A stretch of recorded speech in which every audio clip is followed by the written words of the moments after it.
Ok ngày nâng nhâm nâng dậy pi đầm nạ ca đi tiết ná blog này tại muốn cho đọc blog nó nhâm lật Merian Jackson Merian Jackson chứ nhưng riêng ban thẩm ní hết á đo thẩm ní hay cho bị lượng AC cho lại này cái lại nâng cái hai blog AC filter ná AC filter anh ấy miền tunity ấy anh ấy miền tunity ấy đằng hết ná nòng hàng Merian hàng mục năng ngày hay anh ấy còn là chìa blog AC filter យើងនៅ fill បន្តទៀតបន្ទាប់ពី AC filter នៅត្រូវ fill ទៀតណាមិនមែនថា filter គ្រាន់តែ fill កន្លែងហ្នឹងវាអស់ noise ទេនៅមាន noiseនៅមាន noise AC noise DC អីផ្សេងទៀតអញ្ចឹងណាអញ្ចឹងគ្រាន់តែចាំថាពីមួយដំណាក់កាលទៅមួយដំណាក់កាលយើងត្រូវតែច្បាស់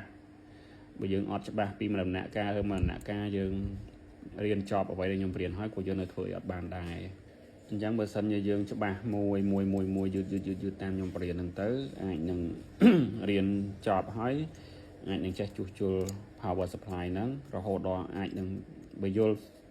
ឲ្យកាន់តែស៊ីជម្រៅទៀតអាចបង្កើតជា power supply ខ្លួនឯងបានទៀតអញ្ចឹងណាអញ្ចឹងបានខ្ញុំបរៀនខ្ញុំអត់ឲ្យលឿនទេគឺមួយអញ្ចឹងទៅ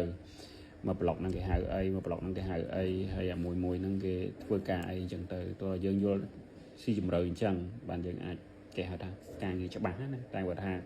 បញ្ញាប់ឲ្យតែឆាប់ចប់ទេទោះបីជាយើងរៀនចប់ហើយចប់មួយបទហ្នឹងគឺចេះតែមួយបទហ្នឹងតែគាត់ថាយើងចង់ថាយកបទហ្នឹងមួយធ្វើជាមូលដ្ឋានសម្រាប់ជួសជុលបទផ្សេងទៀតអញ្ចឹងតោះដល់យើងស៊ីជម្រៅវាលំអិតវាមួយឲ្យច្បាស់គ្រឿងមួយដំណាក់កាលមួយឲ្យច្បាស់អញ្ចឹងបានយើងអាចចេះមួយបទហ្នឹងហើយយើងអាចទៅធ្វើបទផ្សេងបានអញ្ចឹងណាអញ្ចឹងដូចម្សិលមកខ្ញុំនិយាយអញ្ចឹងគឺកុំបញ្ញាប់រៀនមួយទៅបាទអរគុណអញ្ចឹងតិចទៀតខ្ញុំនឹងតម្លាក់វីដេអូ